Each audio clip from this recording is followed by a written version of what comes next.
So we've dissected last season, we've dissected the Rebels off season to this point, and now we fast forward to this weekend here at the Penhold Multiplex for the 2011 Spring Prospects Camp. And I know one guy that everybody's interested to get their first look at is the first round Bantam draft pick for the Rebels for 2011, Connor Bleakley, who Jared lit up for Okotoks in Bantam last year. Yeah, had a really solid season. I know the Rebels were high on him heading into the draft, and they got him with the pick. And I think it's a good opportunity this spring camp. And the Rebels haven't been doing it as long as some teams, but it's an opportunity for them because for Jesse Wallin and his staff, I mean they're on the bench all season and they're doing their thing, so they don't get an opportunity to see a lot of these kids before they come to this. So it's an opportunity for the staff to get to know the players, for the players to come in, get a sense of the organization, get a chance to talk to the coaches a little bit one-on-one, and just to get an understanding of the future and what the expectations are going forward.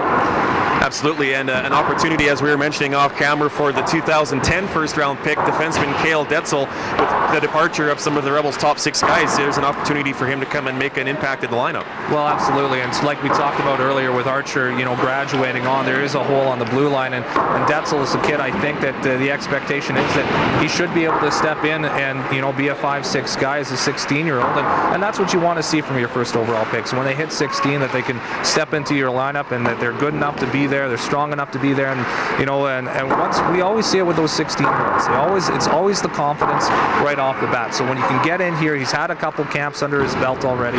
Now he comes into a prospects camp as more of a leadership kind of a role, because I know Jesse will have kind of put that on top of him, and so he can kind of get a chance to see some skate with some of his peers, and then get ready for rookie camp and then main camp coming in at the end of August.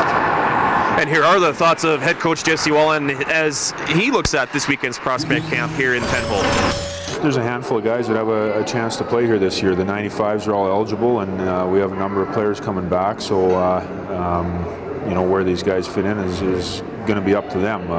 Guys like Detzel and Millette are top draft picks, so we expect them to push for spots for sure. And Cale looks like he's in real good shape, and he and Corey both have looked pretty good out here so far. I think Scott Ferguson has made big strides, had a great season last year. I think he's come a long way in a year, and he's bigger, stronger. Really, a lot of those guys have made improvements in their game. So, we hope they can all come in and challenge for spots, but we'll see where they are come August and how their camps go. So there you have it, a little bit of everything when it comes to the world of the Red Deer Rebels of the Western Hockey League. My thanks to Jared Waldo for joining me today. Jared, this prospects camp really just makes you want the regular season to be back again, doesn't it? Well, and here we are on the cusp of the Stanley Cup Finals being wrapped up, and Rebels, getting back on the ice after a disappointing postseason. So, it's kind of that teaser portion of the off season. You're on the ice and you can see a bit of the future, but you still know that rookie camp and training camp is still a couple of months away. So while it will be a long off season for us in the media, it's even longer for these kids because they want to get back on the ice as soon as they possibly can. It's always good to be at the rink, and it's always good for you to join us. Thanks very much for tuning in to iMediatv Sports.